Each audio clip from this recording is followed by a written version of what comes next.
from Canberra. Really good to see the sun. Welcome to Greater Queensland. Indeed, thank you.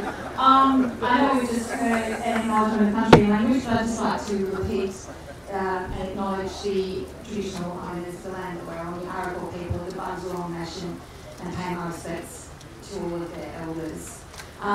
Thank you again for coming. My name is Middleton, and he needs no introduction, but just for the record, former Prime Minister of Australia and currently the Asia Society's President of the Asian Policy Institute in New York, Mr. Honourable.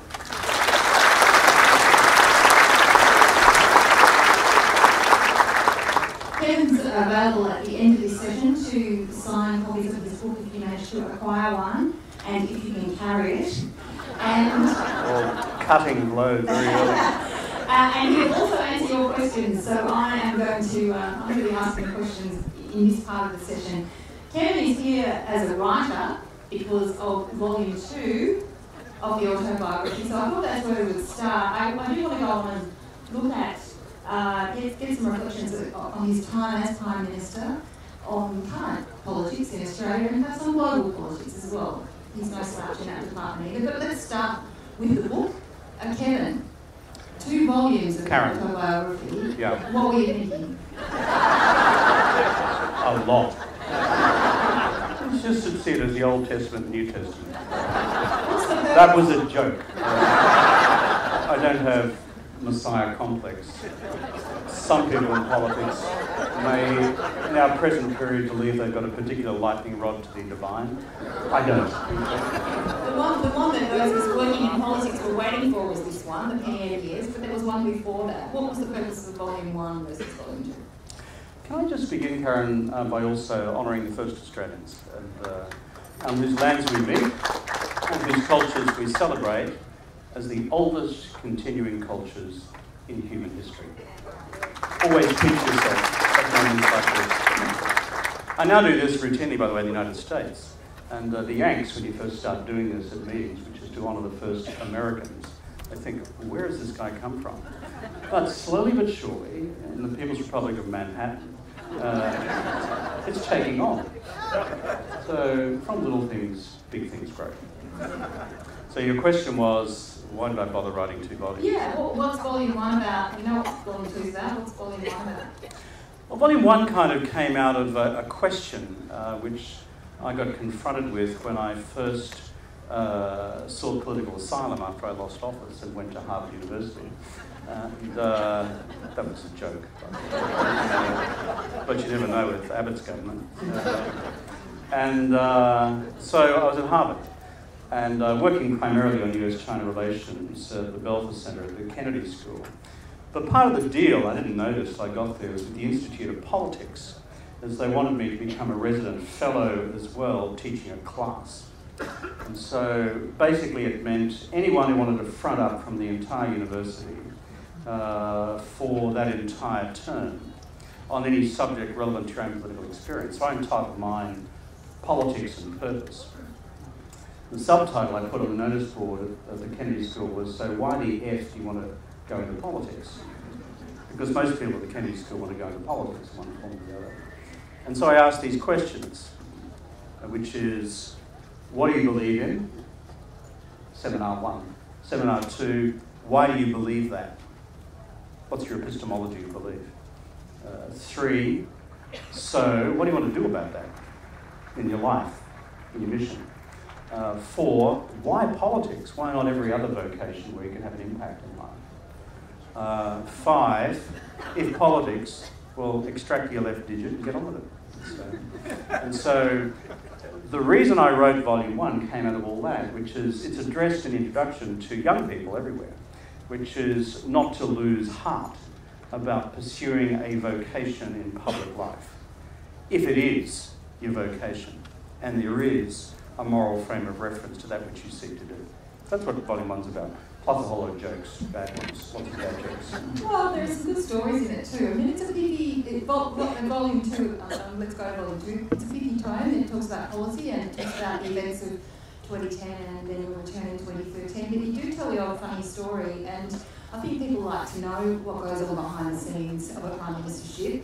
the good and the bad. And one of the stories that struck me, and it goes to the extent to which Prime Ministers travel, was a story you tell about arriving in Berlin for a ceremonial welcome and a problem you had. And it made me recall a couple of other stories I had about leaders of countries struggling on arrival on a VIP aircraft. I think Boris Yeltsin once arrived in, I think it was Ireland, drunk, and they couldn't get him off the plane. I think Paul Keating once arrived, possibly in Indonesia, having taken a sleeping pill, and that was a problem as well. Tell us what happened when you arrived in Berlin. Well, I was neither drunk, nor was I on drugs. It was just basic incompetence on my part. So anyway, G20 we just established in the middle of the financial crisis, for those of you who are old enough to remember it, you know, when we all nearly sailed over the cliff back then, 10 years ago. And we'd established the G20, and I was off to spend some time with Angela Merkel because I had to attend a G20 related meeting in Italy. And so our staff got to know each other really well. She was a leading light within not just German politics, but of course G20 politics. So she said, before you go to Rome, come to Berlin, let's spend a day going through the agenda. So, fine, good idea. So off we go. And so I don't know what we were doing before we left, but I was just, completely zonked on the plane. You know what political life is like? It's sort of 24/7. We arrive and at Tegel Airport or wherever it was. That was a military airfield. And so you get up, put your suit on, scrub up, have a shave, try not to cut yourself, and look respectable. And planes touch down. And I said to my staff, has anyone seen my shoes? These, because I only have earrings. That's all because I'm a simple Queensland person. And you only took one pair of shoes? I only ever have one pair of shoes. Because blokes, isn't that simple? Thank you. And it means you've got a big choice each morning. That pair or that pair. Anyway, to cut a long story short, I don't know, they just had disappeared. How can they disappear in a government 737 airport run by the Royal Australian Air Force? How can your shoes just go? And so I look out the window and then I start to see, I thought we're just arriving, with a couple of cars and off we go. There's a full military honour band and a massive red carpet and all these guys looking like a 21st century Wehrmacht. Decked out in all their gear, and I said, I think we've got a problem. And how did you solve the problem? Well, I looked at my chief of staff, Alistair Jordan, I said, what size feet you got, mate? And he said, he's a good Queenslander, he said, bugger off. And then my economic advisor, Andrew Charlton, who you probably may see in the media from time to time, commenting in Australian comedy, smart guy. He just joined my staff. I said, Andrew, what size? He said, far too big for you. Off. But being a serious stylista in his late 20s in those days, economics PhD, one of the smartest guys around, he really has Elvis-type shoes. Pointy bits out the front. I think you call them nimble fingers, maybe. They're right, yeah, whatever they were. They were certainly not my sort of RM style. Anyway, I said, okay, sunshine, off. And so, yes, Prime Minister. And so I put these things on, and at that moment, the chief of German protocol walks in. And then it's as if nothing has happened. Charlton, of course, like the stage is in his socks. And I said, mate, you're out the back door, not the front one. Thank you very much. And so there I go, down the steps, this massive and seems eternally long red carpet, Deutschland über alles, and, Advanced Australia Fair, standing around. As I quietly do this sort of shuffle along the red carpet, because if I lift my foot up, it would come straight out. So there I sort of slowly schmooze my way to the limousine. And meanwhile, I look in the rear vision mirror and there's Charlton coming down the stairs in his socks. And our ambassador says, your staff don't have shoes on. So you can't get good staff. Anyway, that's some of the stuff that happened. You got away with it. There are also a few barbs in your book. I guess not surprising given the subject matter that it covers about what happened to you in 2010. I started putting sticky labels in the book for all the barbs. That was after I turned the other cheek. Some of your favourite targets are Wayne Swan, the then Treasurer, Julia Gillard, that's not surprisingly, Peter Garrett. Why did you decide to give us such an unvarnished view of their personality, such a free character assessment in so much detail? What's to be gained by that, given what's already happened? Well, this book came out only October last year, so I left office at the end of 13. So it's 5 years later. That's quite a long time. And I decided to take a fair bit of time to think and reflect on the stuff I got wrong, and that's detailed in there as well, the stuff I got right, and also some of the slings and arrows of outrageous fortune which are thrown in your direction. And so when you've been on the receiving end of, shall we say, free and frank commentary from people within your own tent, as well as those bastards in the Murdoch media, then you either just sit there and remain stumm and say nothing, or you seek systematically to respond to each of the accusations made against you on policy and, frankly, on character grounds as well. As you know, there's a tidy 1,400 footnotes there. And despite what I have to say quite directly about the actions of a number of people on our side of politics, the other side of politics, here we are, 6 months or so later since the book was published, and no one's rung their defamation lawyers yet, because I think the points I make are well documented. Do you think it adds to our sense of that politics is jaded and it's not a very nice business, the sense of disillusionment people might have? I think people are disillusioned for a range of reasons about the national political process, and frankly national politics in most Western democracies at present. But I have an old-fashioned view that in political life there is something called objective truth. Then there's a bunch of opinions that you have based on something which we can independently verify as a set of facts. So what I was seeking to do on factual assertions in relation to myself, performance of my government and my management of cabinet processes was to factually respond. And I think that actually serves the public polity well, because you're simply seeking to establish not just that's their spin and here is my spin. Here is a set of factual propositions, a set of opinion-based accusations, and here are fact-based responses to them. And people can then make their own judgment, as I say at the end of the book. Here is my side of the argument, my accretion of the facts, my accretion of the sources, not just my views in my left cerebral cortex, but independent accounts as well. You reach your own decision. So that's why I've done it. I don't think that is a disservice to the polity. Is it sharp? Is it in your face? You betcha. But I make no apology for that.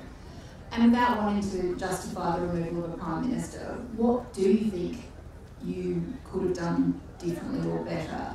You lay out what they did, and again you lay out what you did, but for the purposes of today, what could you have done differently, do you think? Yeah, that's well documented in the book as well, because I've tried to reflect on that with the benefit of 5 years of hindsight. I think probably two things. Number one was what we didn't anticipate, and nobody in the Western world anticipated, was the global financial crisis. And so, as you know, we took a range of active measures in stimulus, both fiscal and monetary policy, and became the only advanced Western economy to avoid going into recession. It's no small achievement. Had we just turned a blind eye and said, let's let the market sort this out, let me tell you, we knew there would be 500,000 Australians thrown out of work and hundreds of thousands of small businesses shutting their doors. And as a son of a mother who went through the Depression, and with a whole bunch of stories echoing in my child's mind, I was not about to sit there and do nothing about it. However, what did I get wrong? I think, given this took the full energies of the government, what I failed to do was to try and explain to the Australian people that therefore the full range of our pre-election commitments, given in 2007, in radically different national and global economic circumstances, that given the crisis, I would have to defer a number of them. But, because I'm a stubborn bastard, I was of the view that if I began to do that, people would automatically lose faith in me as a government. Because once we had actually avoided the direct hit amidships from the recession, many Australians said, recession, what recession? Crisis, what crisis? We're not having one in Australia. That's something happening overseas. So what I got wrong, I think, was sometime during the course of 2009, I should have given an address to the nation and said, look, we've got through this thing literally by the skin of our teeth. Here is my list of 23 things that we committed to. This side of the election, I can only do 6 or 7 of them because the budget bottom line has been blown to bits by the global financial crisis, and we're going to therefore have to extend the period of time to which we do that. Instead, I went full steam ahead to try and honour everything. And as a result, I think we therefore ran into, frankly, system overload. And I take responsibility for that. I think the other thing I got wrong on a critical question of climate change was the decision to defer the CPRS, Carbon Pollution Reduction Scheme, in early 2010. There was a huge set of arguments put to me by a combination of Julia Gillard and Wayne Swan to kill the thing altogether after the Copenhagen Summit on climate change at the end of 2009. They then went in hard to bat saying the politics of this has turned in Australia.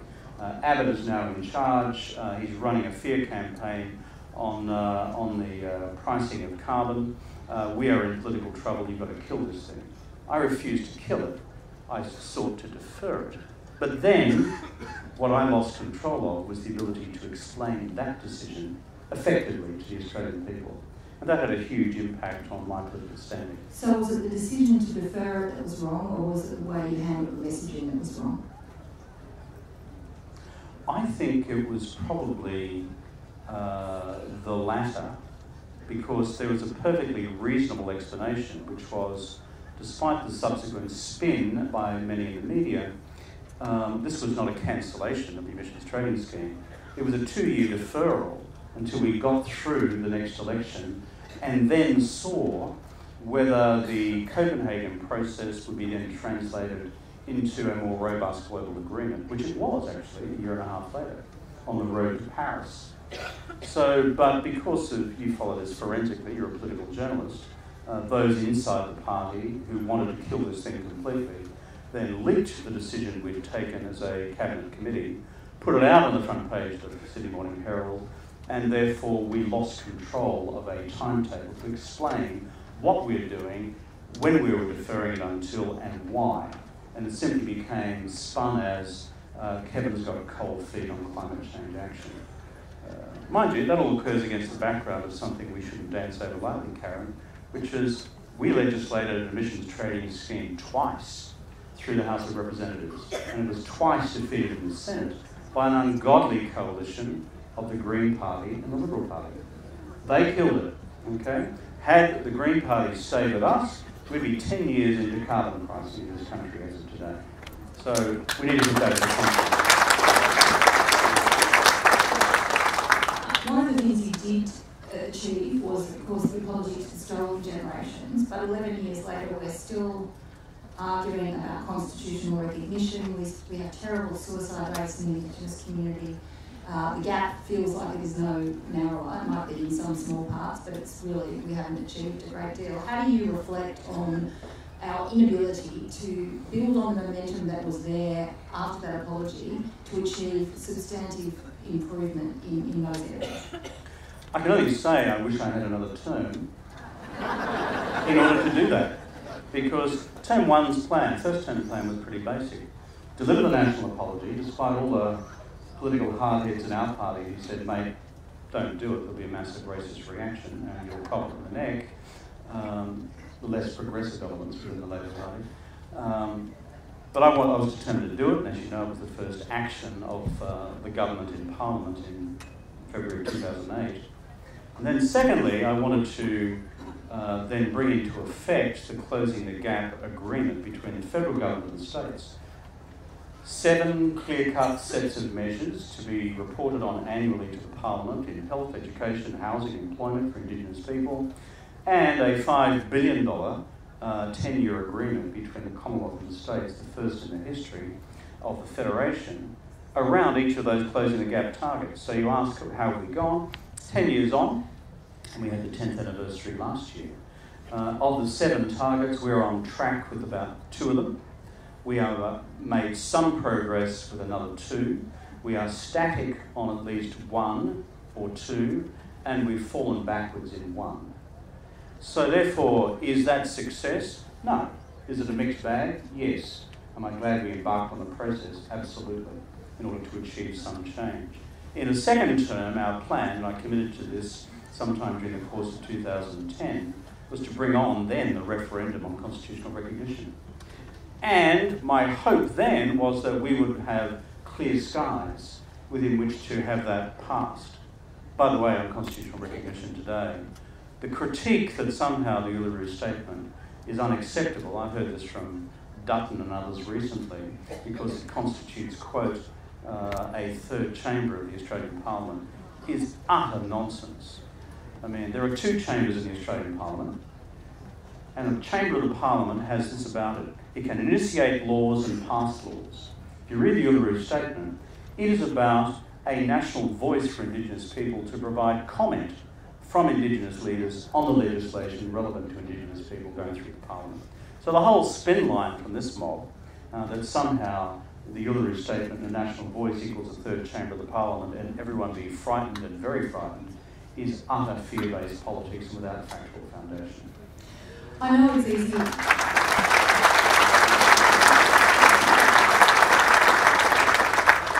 I'm sure it's easy to say, oh, there are other things I would have done had I kept my job. But what would you say are the other policy legacies or, absent policy or... No one could say in those first 3 years, Karen Middleton, that we were slow on policy action. The critique of us is we tried to do too much, too quickly, too soon. Was there anything that you would like to have completed that wasn't completed and has never happened, anything else that has never happened or that happened later? Well, the one that makes me want to tear my left carotid artery out in a quiet but tasteful way. Thanks for the tastefulness. That's all right. Is the butchery which has been administered to the National Broadband Network. It just makes my heart bleed. This plan for the nation, which we put in place to roll out high-speed broadband, 100 megabits per second plus, to every single household in the country, and every small business, and every institution, every school, every hospital, every doctor's surgery, to be completed by the end of 2018, we'd be done by now, and we'd be well competitive. And the hijacking of that by Abbott and Turnbull in particular, kowtowing to Murdoch's commercial interests not to have fibre optic to the premises because it would represent a direct threat to Murdoch's commercial interests through Foxtel and his cable-based entertainment network, because our broadband service, I didn't even know this at the time, would provide platforms for people like Netflix to compete with what Murdoch was selling through his only profitable business in the country, because the print mastheads are basically all loss-making. Foxtel then, 10 years ago, was $1 billion cash cow. It's no longer the case. But to see that one blown apart in this ungodly cocktail of fibre optic to the node and God knows whatever else is national economic vandalism, and it really...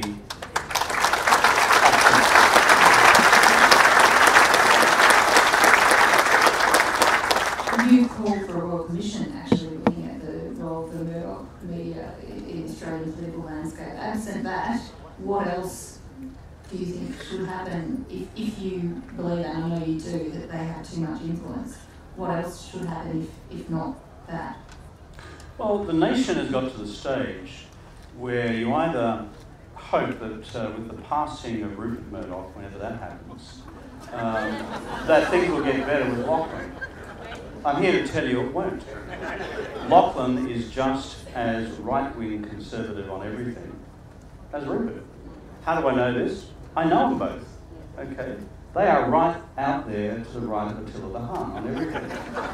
Climate change denial, destroying key elements of national economic infrastructure because it conflicts with the commercial interests of the firm, and backing every right-wing cause in the world, often based on race-based identity politics. You see it with the Murdoch stable in the United Kingdom through Sun and his major mastheads there. You see it with Fox in the United States every day. And you see it across their 60 to 70% ownership of Australian print. So why have I called for a Royal Commission? It is now outrageous that we can sit back as a nation, look what happened in the 2019 election, where you have 95% anti-Labor coverage in every Murdoch newspaper in the country, the Australian and the 6 tabloids in the state capitals and the Sunday tabloids where they exist. Now, this has become a cancer on democracy. You cannot have the effective articulation of an alternative voice, whether you happen to agree with it or not, just that it's up there. And this complete merging of editorial opinion with news coverage, so that you end up, as I did in the 2013 election, with me and Albo dressed as Nazis on the front page of the Daily Telegraph, as if that was somehow objective news coverage. So the nation, I think, and maybe through a national petition online, needs to demand a Royal Commission into this cancerous concentration of media power in this country. Otherwise,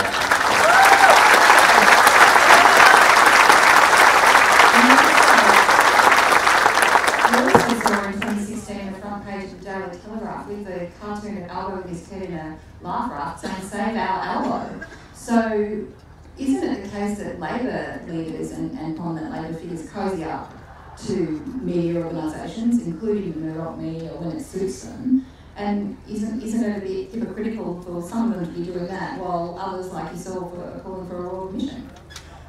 The task of any leader of the Labor Party, either as leader of the opposition or as a Labor Prime Minister, is to do everything you can through the media platforms of the country to try and get the best coverage possible for what you are doing. It's part of the democratic process. But what you also discover when you deal with the vermin in newsletters is this. It's a non-loaded term. It's actually technically descriptive if you've met it. Yes, you've spoken about rats before. And what they do. But it's like this. They have a particular element to the craft which we should all be aware of. In order to occasionally demonstrate that they are, quote, being fair-minded, what they will do is the following.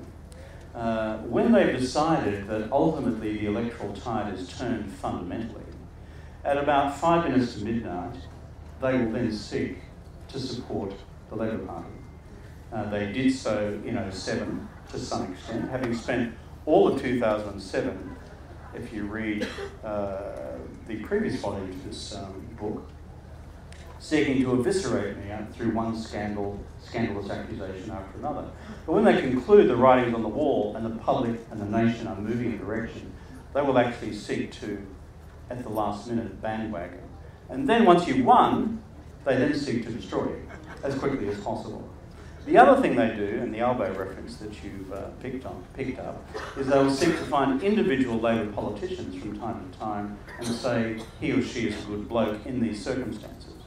But if you ask me what will happen in terms of Murdoch's coverage of the next federal election of Abbott v God's Anointed One, Prime Minister Morrison, then I will bet you London to a brick the coverage will be as bad for Albo as it has been for Shorten in the last elections, 19 and 16. And that brings us to the current state of politics. Albo is now the leader, Shorten is no longer the leader. What happened to Labor?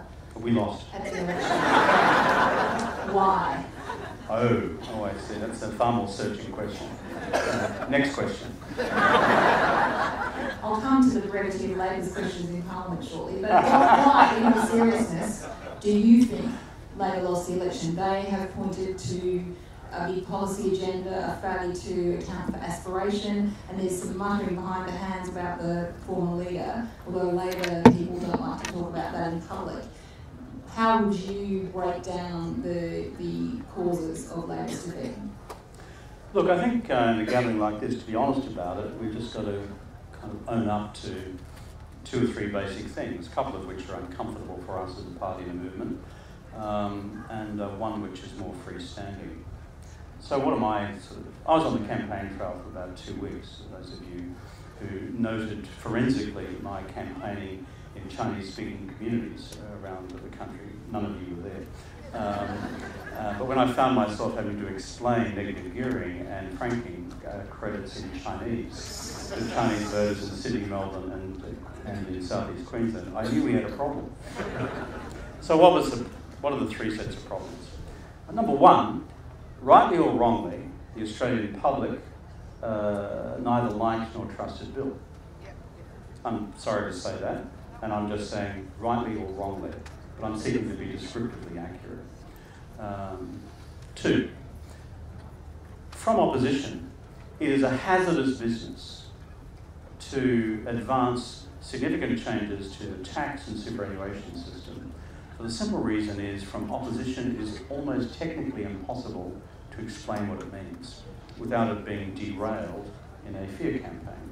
My axiom in 2007 to all these bright-eyed and bushy-tailed advisors about we can do this and that with the tax system is, okay, comrade, that's terrific. We do have to win an election. And here is the Rudd rule. We do not touch tax or super going into this election campaign. And no one can say that the 07 campaign was a small target strategy. We had a very big policy agenda, and it was in health and education, the environment and climate change, and a whole bunch of large-scale initiatives. It was a big agenda. But on basic bread and butter questions like tax and superannuation, there's just got to be a recognition that from the opposition benches there is a limited opportunity to explain, and there is a maximum opportunity for the other mob to misrepresent and then to construct the mother of all fear campaigns, which brings me to the 3rd reason, which is Murdoch. If anyone has to run an election campaign, as I did in 13, as Bill did in 16 and 19, with a 95-5 media bias against you, across a print media which covers 60 to 70% of the entire circulation of print media in the country each day and online, frankly, you're rowing uphill. It's hard. So I think if we were to stand back from it all, it's probably those 3 sets of factors. Going back to the point about tax and super though, logic would suggest that if you don't pitch to the electorate what your plans are for tax and super, and you do intend to mess with it, as you said afterwards, then you're going to be messing with it without any kind of mandate, whatever your arguments are about mandate. How can you justify that? Because what you do then is, in your first term in office, you work on what, if any, changes you need to bring about to tax and super. I'm always very wary about fiddling with people's retirement income as a matter of general principle. But let's just say there is 1 or 2 areas which require change, or in the tax system. You then put that forward to the Australian people as you head into the next election, either having legislated for it but not implemented it, and said to people, here is our plan. But you do so from the vantage point and the authority of government, not from a political opposition party. And then people either give you a mandate to proceed with it or they don't. But you've got an opportunity to shape and define the national debate. You and Anthony Albanese are really good mates. It's kind of a weird matchup, really, with the 2 of you. Where does that friendship come from? Bucket of fun. No, we are good friends, and we are chalk and cheese. It's like I'm from a farm in rural Queensland, he's from Housing Commission in Marrickville in Sydney. But we just kind of hit it off. I think the galvanising experience of both our childhoods was that we were both brought up by effectively single mothers. My father died early in life. And Albo's story, as you know, is a remarkable one. It's a great book, you should buy it. Hey Karen, who wrote that book? Oh, sorry. Anyway.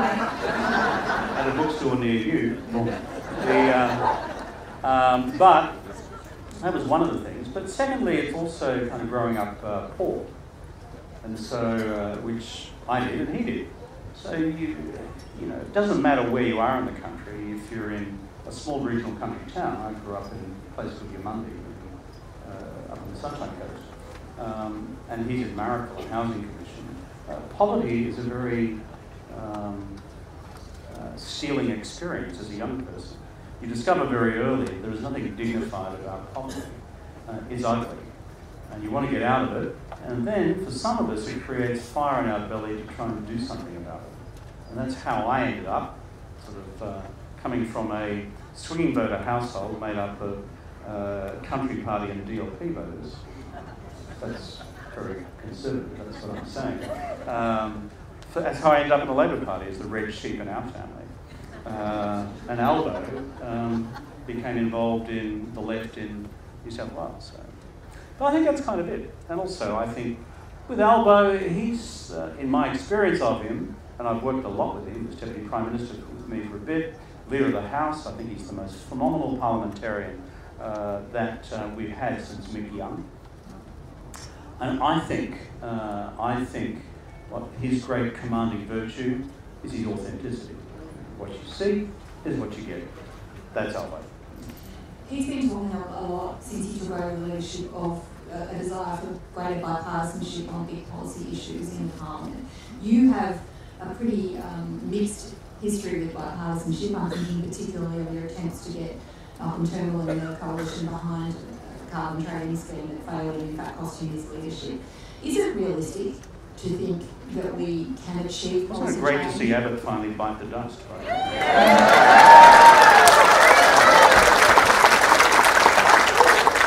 Here's to the good voters of wherever that is.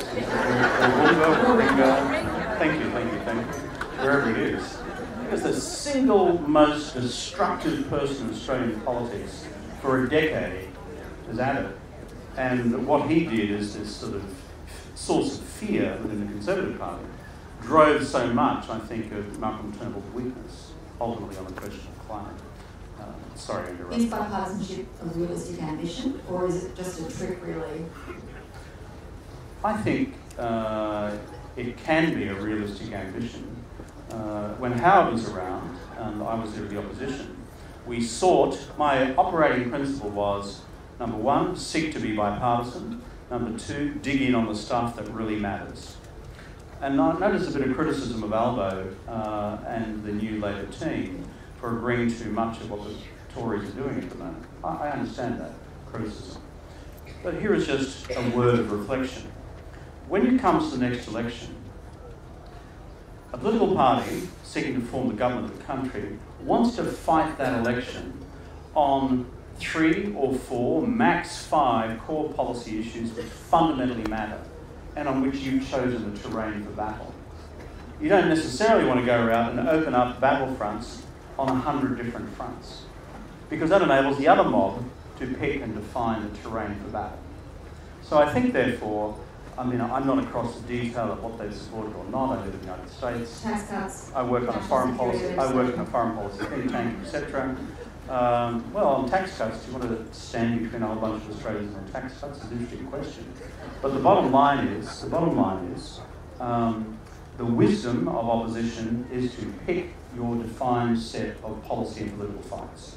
Now, what they happen to be for the next election, I'll leave it to the judgment of the current leadership of the party.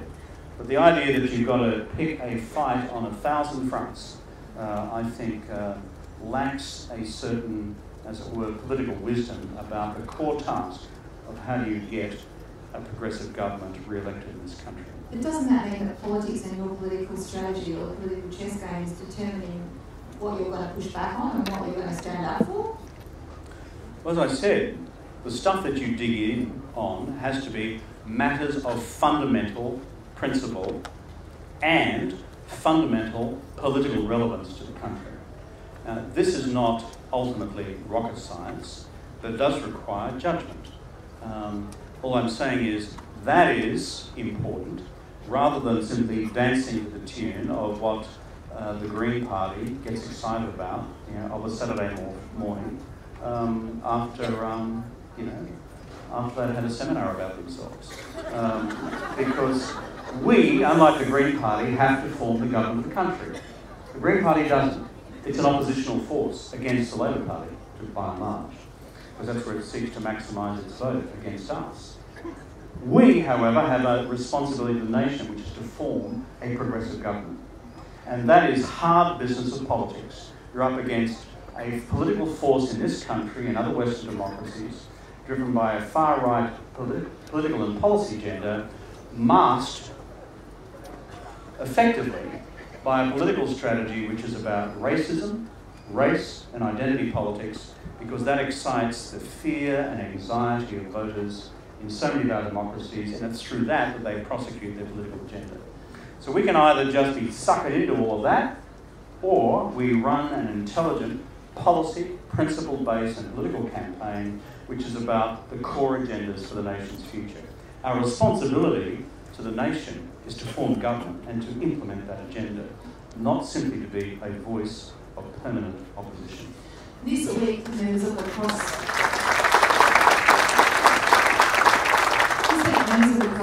tried to get support in Parliament for a standing committee inquiry into Crown Casino and the allegations that have been raised by newspapers in the past week and in Parliament, the floor of Parliament about that. It was voted down 127 to 5 because Labor sided with the coalition. Is Labor compromised by virtue of the key roles that former Labor figures have in Crown? Should it be taking a different position? And because of its financial associations, money that it's raised from gambling clubs in the past? Well, I'm kind of the worst person to ask about this because I'm a wowser from Central Casting. I just hate gambling. It's a scourge on working people's families. But your party's raised a lot of money from it. Yeah, let me come to that.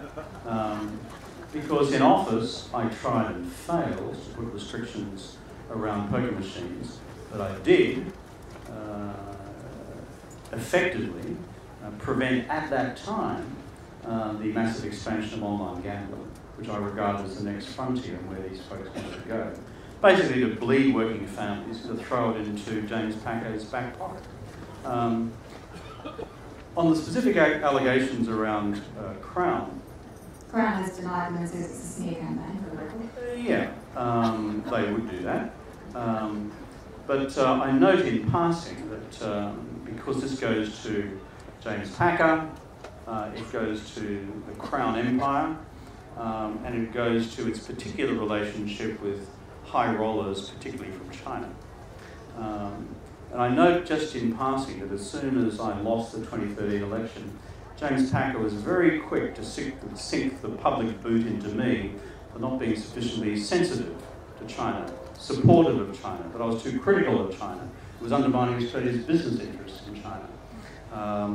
And I note for the record that a number of the faceless men who were part of the coup against me in 2010, Mark Arbib and Karl Batar, went to Packer to work, and they have remained working for James Packer ever since. In fact, I think Batar is still the Director of Government Relations, and therefore on the receiving end of everything we see today. I also noticed that Stephen Conroy, another one of the faceless men, went to work for, quote, Responsible Wagering Australia. And that's just a front, by the way, for the expansion of the gambling industry. And it's partly funded by James Packer and Crown.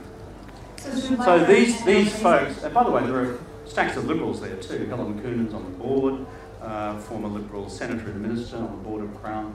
So all I'm saying is, you know, James Packer has assembled this, quote, bipartisan political arrangement in his, as it were, empire, presumably to insulate him from, try to insulate himself from political and policy, legislative and regulatory scrutiny. So on the accusations which have been made, let me just be very blunt about this. I'm very happy, I'm delighted that the Australian Crime Commission, or whatever it's now called, has decided independently to take on board the accusations made by a combination of Fairfax, if I can still call it that, and the 60 Minutes program, and examine them. One, that is the extent to which there has been any breach of Australian laws concerning money laundering involving Crown Casino. Two, the extent to which there's been any breach of Australian immigration and visa regulations in the way in which Crown has gone about attracting Chinese high rollers to their casino operations. And 3, whether there's any breach of laws in general about the range of other services provided, including prostitution services. Now, these should be the subject of independent legal scrutiny, and given my own personal history on these questions, I look forward to seeing what conclusions are reached on the accusations that have been made. Well, what do you think of your own party voting against the parliamentary inquiry? Well, I'm being honest here. I haven't seen the text of what was put forward, and frankly, if it's a parliamentary inquiry, there will always be limitations on how far it can go, as opposed to an independent investigation by the Australian Crime Commission. It has full independent statutory powers. Now, I sympathise with what the independents were seeking to do, but I say that with a caveat. I haven't seen a text of what was proposed, but I'm very mindful of what the limitations are on parliamentary committees and how far and deep they can go in extracting internal documents from corporations which are the subject of public scrutiny. The Crime Commission, what's it now called? The Criminal Investigation Commission, I think it is. Criminal Intelligence Commission? The Intelligence Commission, thank you. National Criminal Intelligence. I do on acronyms, sorry. That's right. It, under its statute, has full powers to do its job. So I am happy that it, rather than any politically controlled body, either by the numbers in the Senate or the House or by any other entity, is now taking each of these accusations seriously and examining them. And I look forward to the conclusions. The Attorney General also referred to the Commission for Law Enforcement Integrity as well as a separate inquiry, but he's set the framework for that. Well, anything that the government minister has set the parameters for, I worry about when it comes to external scrutiny. Howard set the parameters for, quote, independent investigations into how we managed to get ourselves into the Iraq War. Remember that? And miraculously, that independent inquiry exonerated John Howard and said that he'd done nothing wrong at all. Well, stone the crows. I wanted to, in the 10 minutes or so left, I want to get on to the whole world. Just before we do that, your mate Albo has also stuck his neck out on the issue of the CFM and EU and John Setka. Should Setka quit that union? What should happen next? Absolutely, he should go. And there's a reason for this. You know, the Australian Labor Party proudly, since the events of 1891, when we were formed off the back of both the shearers' strike in Queensland and the maritime strike in Melbourne, we have had a proud and long-standing relationship with organised labour. And my experience of most of our trade unions in the country is they're made up of decent women and men running these organisations with the object of improving working conditions and pay for working Australians. And that's my overall view. And I've got to know a lot of these folks over a long period of time. I'm not a creature of the trade union movement, didn't grow up there. You know, in Yamundi there was not a big Trades and Labour Council, zero. So this is not my culture, but I'm a sufficient student of history, going back to the Tolpala Martyrs, through to the rise of the Chartist movement in the United Kingdom, through to see what organised labour has done to lift the lives of working people around the world. However, when you have abuses, as I have seen over a long period of time by both the Victorian and West Australian divisions, construction divisions of the CFMEU, you have to draw a line.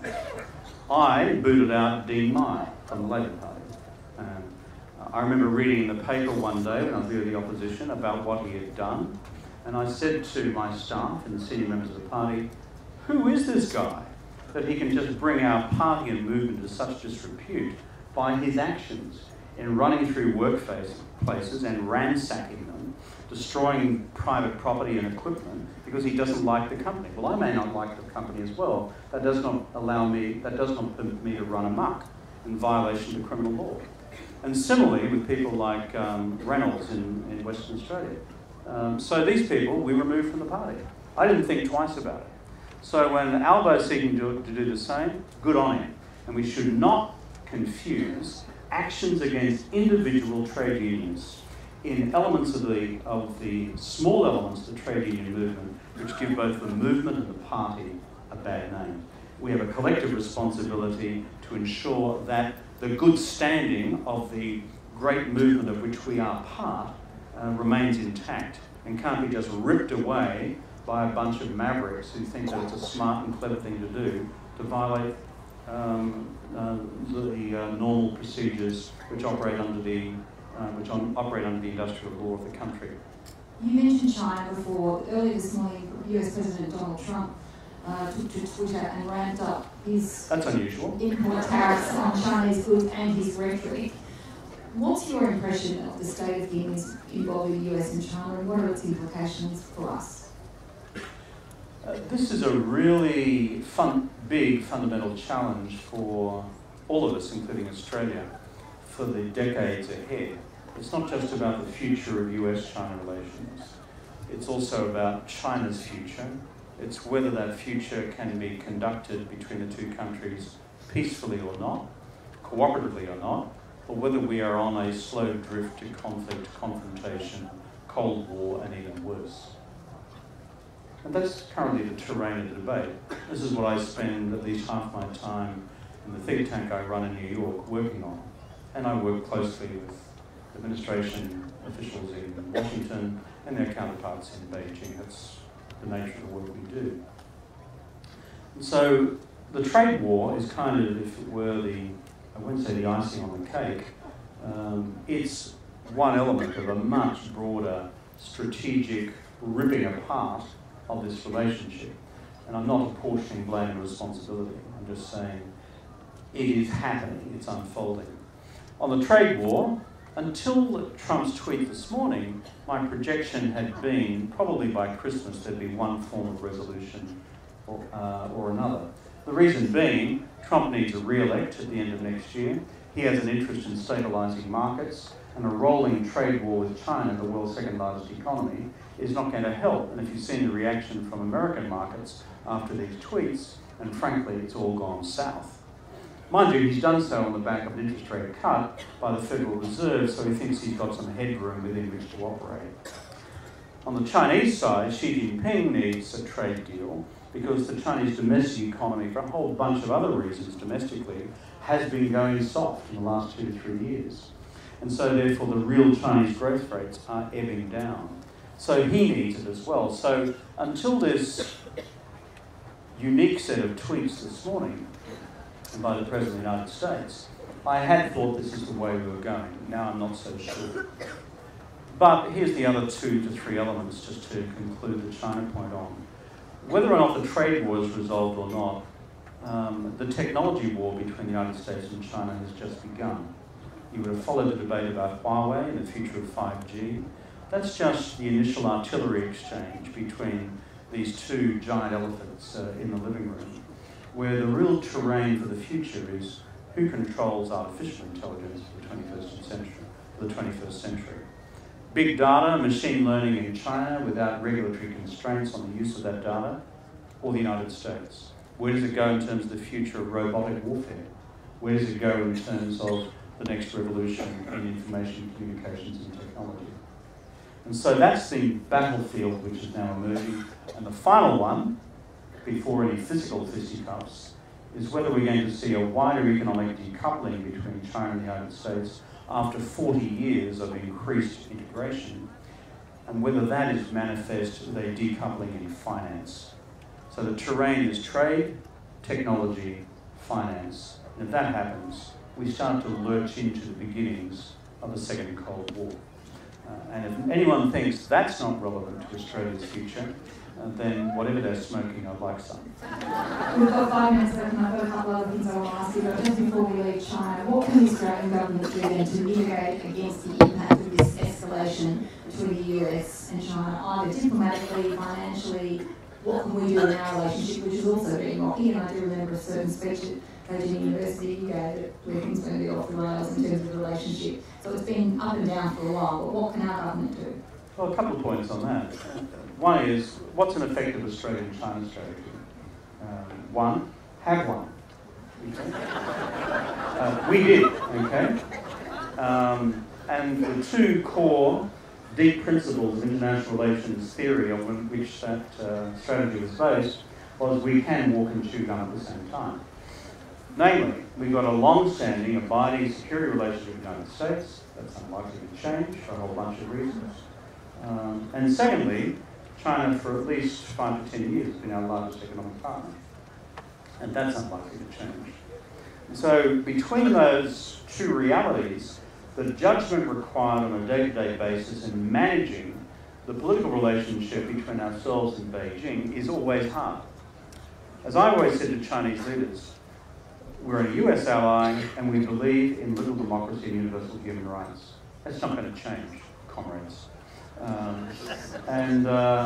But we've got a whole bunch we can do together in terms of trade, investment, capital, and the rest.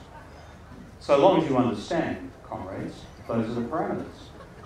Now that's what we worked within the framework of in a cabinet-approved national China strategy. So what should the current Australian government do? I don't want to provide, gratuitous public advice because I'm not here following the day-to-day permutations and combinations of the government's response to various China-related policy questions. But on trade, let me say this. The trade sector of the Australian economy today is 41% of GDP. If trade globally collapses because of an outbreak of major protectionism between China and the United States, well, let me tell you, the impact on the global economy will be massive, and its ability to throw growth in a negative direction is huge, but its disproportionate impact here will be even bigger. So therefore, if I was Morrison, using a visit to Washington and his engagement with Chinese leadership, it's through the vehicle of the G20, which we helped establish and got Australia to be a member of the world's top economic table for the first time in our history. For God's sake, it's hard. Use that platform, Mr. Morrison, coalition build with the Germans and the French and the Japanese and others and the Canadians around a common platform of defending the principles of free trade against this cancer of rising protectionism, because it is the pathway to economic ruin for the world. And we are now at a very difficult precipice. We've got about a minute left, but good. Boris. Got any jokes? Boris. What difference? You've just given me one. What difference does it make having maverick conservatives on either side of the Atlantic now?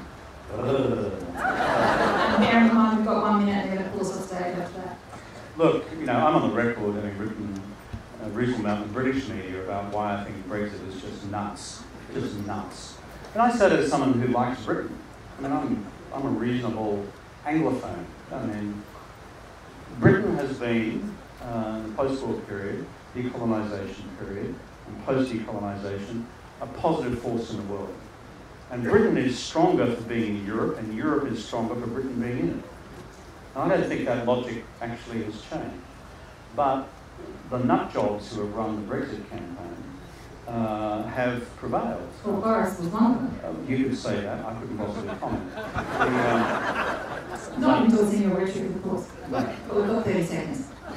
So, I think the prospects, here is the bottom line, of his ability to execute Brexit with a deal different to that which is already approved in Brussels is almost zero. Therefore, the likelihood of so-called Brexit without a deal is not just real, it's now the majority prospect, hence why you see the pressure now on the pound in international currency markets. So what I think will happen is that we'll get to that crunch point that he will seek to bring about Brexit without a deal. The British will then go to a general election, and God help the United Kingdom of Great Britain and Northern Ireland in terms of what the result will be.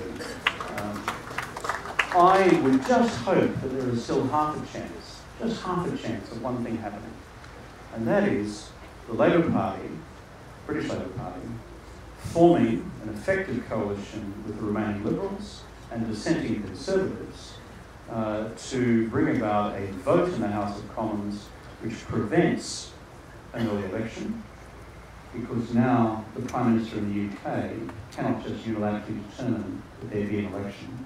It has to be passed by a complex majority of the House of Commons.